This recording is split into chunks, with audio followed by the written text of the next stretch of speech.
మా మిత్రుడు పవన్ కళ్యాణ్ గారు అయితే పూర్తిగా సహకరిస్తున్నాడు. ఇద్దరం కలిసి నరేంద్ర మోడీ గారు దేశాన్ని బాగు చేయాలంటే మేము ఇక్కడ ఈ రాష్ట్రాన్ని బాగు చేయడం కోసం రాత్రింబగళ్ళు ఆలోచిస్తున్నాం. కానీ ఇక్కడ మేము ఎన్ని ఆలోచిస్తా ఉంటే ఆ రోజు విధ్వంస పాలన. ఈ విషయం మీరు గుర్తుపెట్టుకోవాలి. ఎక్కడ చూసినా విధ్వంసమే. అదే గొడ్డలి పార్టీ విధానం. ఈరోజు దుష్ట పన్నాగాలు అంటే ఎక్కడికక్కడ కుట్రలు కుతంత్రాలు చేసే పరిస్థితికి వచ్చారు. ఈరోజు ఒక ఎగ్జాంపుల్ మీ అందరికీ చెప్తున్నా.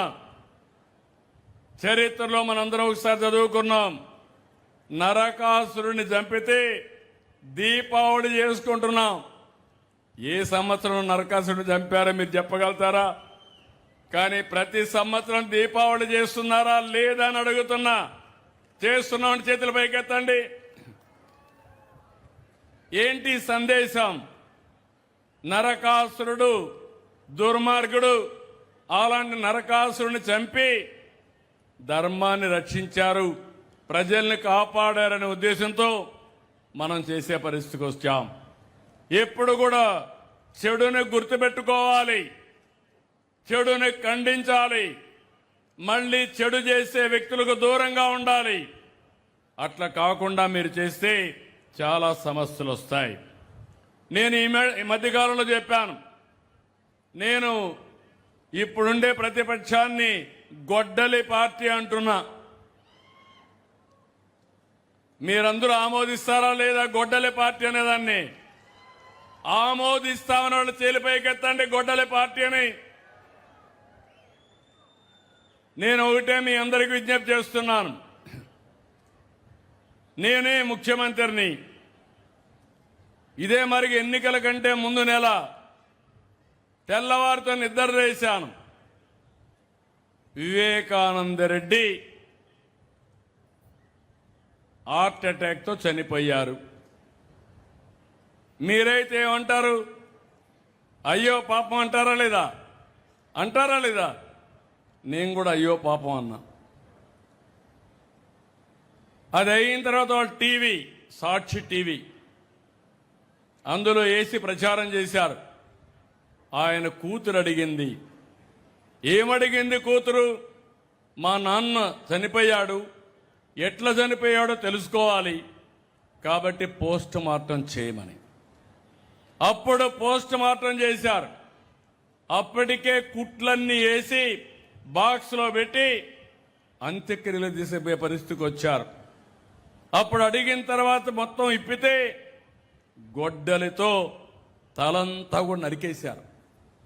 రూమ్ అంతా రక్తం, బాత్రూమ్ అంతా రక్తం. అక్కడి నుంచి అది చూసిన తర్వాత వీళ్ళంతా కూడా నాటకాలు మార్చేశారు. మా నాన్న చనిపోయాడు, చంపేశారు. ఇప్పుడు పెద్ద దిక్కు ఒకే చిన్నాన్న, ఈయన్ని కూడా చంపేశారన్నారు. మీరు కూడా నమ్మేశారు. ఆ అమ్మాయిని మోసం చేశారు. మోసం చేసి ఆ అమ్మాయి అంత్యక్రియలు చేస్తా ఉంటే ఎంత బాగా చేశాడు మా అన్నయ్య అనుకుని అంతకులు నమ్మే పరిస్థితికి వచ్చింది. అంటే మభ్యపెట్టేయడం. తర్వాత నెక్స్ట్ డే నా చేతిలో కత్తి పెట్టి నారాసుర రక్త చరిత్రని పేపర్లో వేసాడు. మీరందరూ గుర్తుపెట్టుకోవాలి ఇవన్నీ. దాంతో ఏమైంది? మీరందరూ నమ్మారు పాపం అని, ఓట్లేశారు. విధ్వంస పాలన వచ్చింది. అవునా కాదా? మోసపోయామా లేదా? నేను దాని గురించి బాధపడలా. సమస్య వచ్చింది, అన్ని ఫేస్ చేశాం. జీవితాంతం అదే నాటకం. కోడికత్తి విశాఖపట్నం, గులకరాయి విజయవాడ, ఆయనే వేయించుకోవడం, తర్వాత దాన్ని సింపతి తెప్పించుకోవడానికి వాళ్ళే ఖండించడం. ఇటీవల జరిగిన 5 సంఘటనలు మీకు ఒకసారి ఎక్స్ప్లెయిన్ చేస్తా. ప్రతి ఒక్కరు తెలుసుకోవాల్సిన అవసరం ఉంది. ఇది నాకెందుకు అనుకుంటే ప్రమాదం మనకే, నాకొక్కడికే కాదు. రాష్ట్రం సుపరిపాలన ఇస్తే మీకు మంచి జరుగుతుంది. అదే మళ్ళీ వైకుంఠ పాడైతే నేను పవన్ కళ్యాణ్ గారు పైకి తీసుకుపోవడం, మళ్ళా గొడ్డలి పార్టీ వచ్చి కిందన పడేస్తే మళ్ళీ ఎక్కాలంటే వైకుంఠపాళి ఎంత కష్టమో మీరు గుర్తుపెట్టుకోవాలి. మొన్నే మీరు చూశారు, 5 ఏళ్ళు ఒక టీచర్ పోస్ట్ ఇవ్వలేదు. 5 ఏళ్ళు 15,941 మంది ఉద్యోగాలు. నేను మొదటి సంతకం పెట్టాను మెగా డిఎస్సి. నేను ముఖ్యమంత్రి అవుతానే టీచర్ ఉద్యోగాలు క్రియేట్ చేసి మీ పిల్లలకు నాణ్యమైన చదువు ఇప్పిస్తానని హామీ ఇచ్చాను. చెప్పిన దాని ప్రకారం మాకైతే అడ్డంగా 241 కేసులు వేశారు. కోర్టులన్నీ ఆర్గ్యూ చేశాం, కేసులన్నీ వికెట్ చేశాం, చాలా పకడ్బందీగా ముందుకు పోయాం. 148 రోజుల్లో ఉద్యోగాలన్నీ కూడా పరీక్షలన్నీ కండక్ట్ చేసి అన్ని కూడా సిస్టమేటిక్గా చేశాం. ఇది చేస్తే అంతకుముందు జాబ్ క్యాలెండర్ అన్నారు, ఎగ్గొట్టారు. నేను వస్తాను, ఎన్ని ఉద్యోగాలు ఇవ్వగలుగుతామో ప్రతి సంవత్సరం జాబ్ క్యాలెండర్ ఇచ్చిన ఘనత కూడా ఎన్డీఏ ప్రభుత్వం అందని చెప్పి మీ అందరికీ తెలియజేస్తున్నా. అక్కడి నుంచి మీరు చూస్తే సిస్టమ్ కూడా ఎక్కడ ఫుల్ ప్రూఫ్, ఎవరు మ్యానిపులేట్ చేయలేరు. ఒక 3,000 క్వశ్చన్స్ తయారు చేస్తారు, కంప్యూటర్కి ఇస్తారు, టీసీఎస్ ఆల్ ఇండియా లెవెల్లో మేనేజ్ చేస్తారు. అందులో కంప్యూటరే సెలెక్ట్ చేస్తుంది, నేరుగా సెంటర్కే వెళ్ళిపోతుంది. అదే మరిగా 40,000 క్వశ్చన్స్ తయారు చేస్తారు డిపార్ట్మెంట్. 25 క్వశ్చన్ పేపర్స్ తయారు చేస్తారు డిఫరెంట్ ఉద్యోగాలకు, టీచర్లకు, డిఫరెంట్ కేటగిరీల కింద. ఇంత బ్రహ్మాండంగా చేస్తే ఇక్కడ ఫ్రస్ట్రేషన్ లో ఉండే వైఎస్ఆర్ కాంగ్రెస్ పార్టీ దీన్ని ఒక ఇష్యూ చేశారు. ఏమీ లేదని నేను అనుకుంటే పేపర్లో వేస్తారు, టీవీలు చెప్తారు, సోషల్ మీడియాలో పెడతారు, అనుమానాలు క్రియేట్ చేస్తారు. అనుమానాలు క్రియేట్ చేసి దీనివల్ల రాజకీయ లబ్ధి పొందాలనుకుంటే నిన్ననే మా ఆఫీసర్లు క్లియర్గా చెప్పారు, మామూలుగా కొన్ని రిజర్వేషన్లు ఉంటాయి, రిజర్వేషన్లు ఉండేవాళ్ళు కిందనున్న పైకి వస్తారు, అది సామాజిక న్యాయం. దివ్యాంగులు ఉన్నారు, దివ్యాంగులు కూడా రిజర్వేషన్లు ఉంటాయి, వాళ్ళు కూడా పైకి వస్తే కింద నుండే కొంతమంది అర్హులు కిందికి వెళ్ళిపోతే కొంతమందికి ఉద్యోగాలు కూడా రావు. అంటే ఒక సెంటిమెంట్ క్రియేట్ చేసి పదే పదే చెప్పి ప్రజలను నమ్మించి వైలెన్స్ క్రియేట్ చేసి రాష్ట్రంలో అభద్రతా భావాన్ని క్రియేట్ చేయాలని ప్రయత్నం చేశాడు. దానికి నాకు ఇంత సమయం పట్టింది.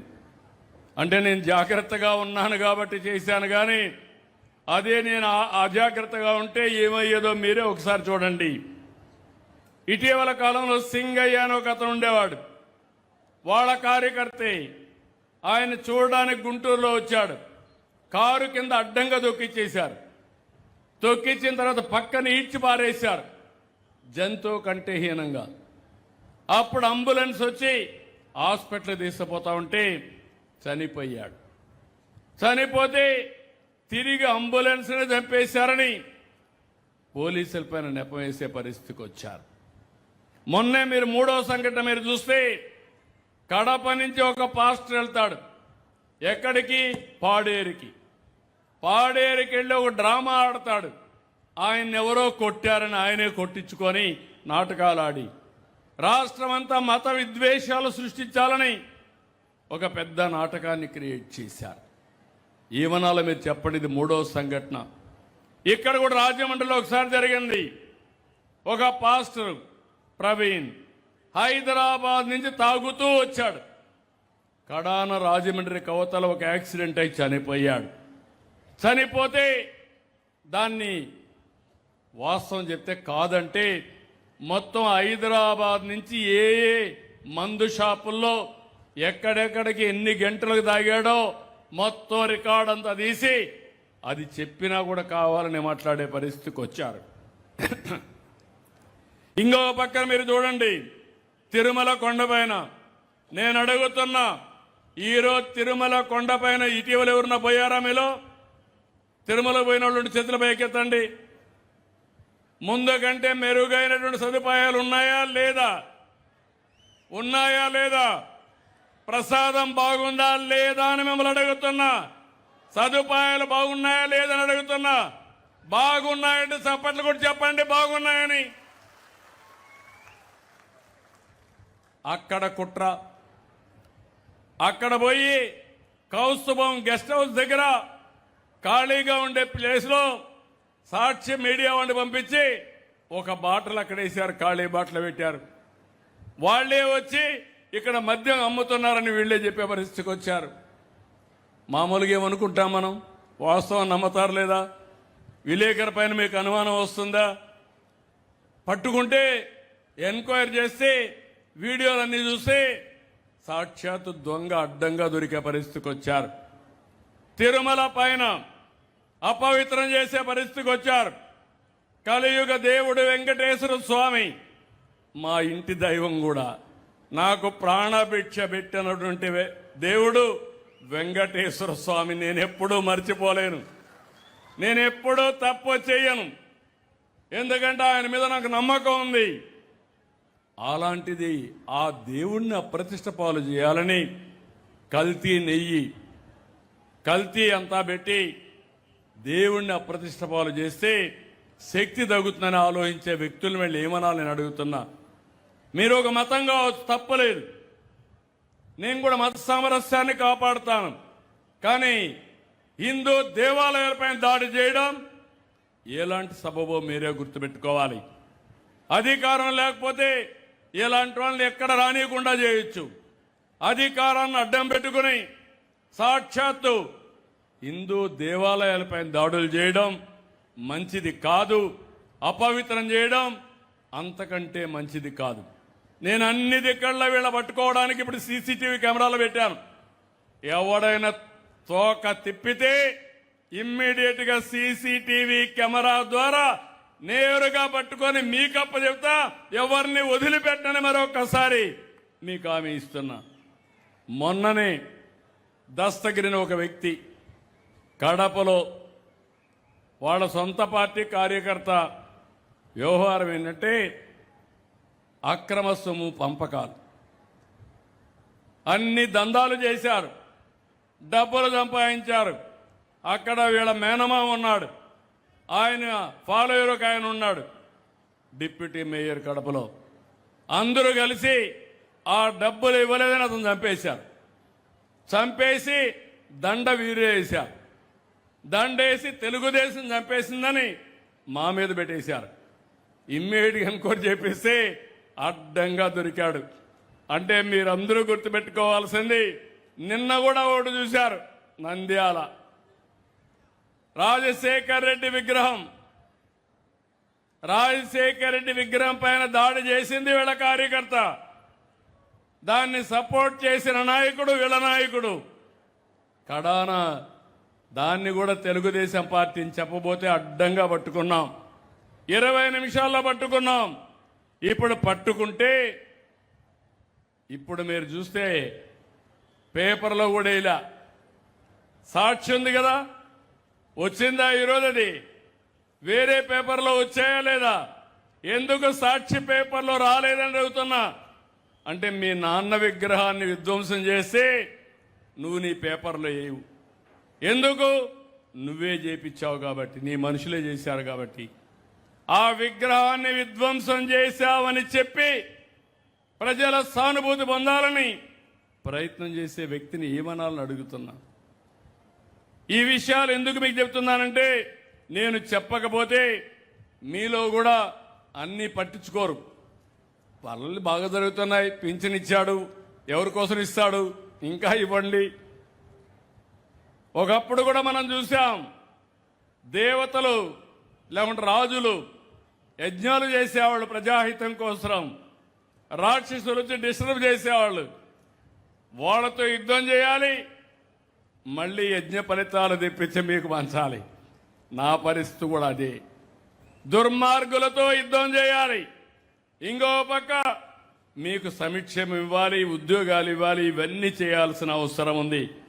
అందుకే నేను మిమ్మల్ని కోరుతున్నా, ఈ విషయాలు మీకు అర్థం కావాల్సిన అవసరం ఉంది. ఇక్కడే మీరందరూ గుర్తుపెట్టుకోవాలి. కాకినాడలో ఒక డ్రైవర్ని చంపి ఆ ఎమ్మెల్సీ డోర్ డెలివరీ చేస్తాడా అంటే ఏమనుకుంటారా గర్వం? డోర్ డెలివరీ చేస్తే ఈ యొక్క గొడ్డలి పార్టీ ఊరేగింపజేస్తారా అంటే ఏంటి? మీరు ఏం మెసేజ్ ఇస్తున్నారు? మీరు చేయండి. నిన్న ఒక ఆయన అంటున్నాడు ఇది గొడ్డలి పార్టీయే కాదు, ఇంకా కత్తులు కటారాలు తీసుకొస్తా అంటున్నాడు. ఇక్కడ ఉండేది సిబిఎన్, గుర్తుపెట్టుకోండి. ఇక్కడ దృఢమైన ఎన్డీఏ, ఒక పక్క నేను, ఒక పక్క పవన్ కళ్యాణ్ గారు, ఒక పక్క నరేంద్ర మోడీ గారు ఉండే ఎన్డీఏ. ఎవ్వడి ఆటలు తాగనీయం, ఆ విషయం గుర్తుపెట్టుకోవాలా. అంటే ఒక రాజకీయ పార్టీగా ఇవన్నీ ఉంటే మీరు కరెక్ట్ చేసుకోవాల్సిందే పోయి విచ్చలవిడిగా మీరు మాట్లాడితే మేము ఉపేక్షించాలని అడుగుతున్నా.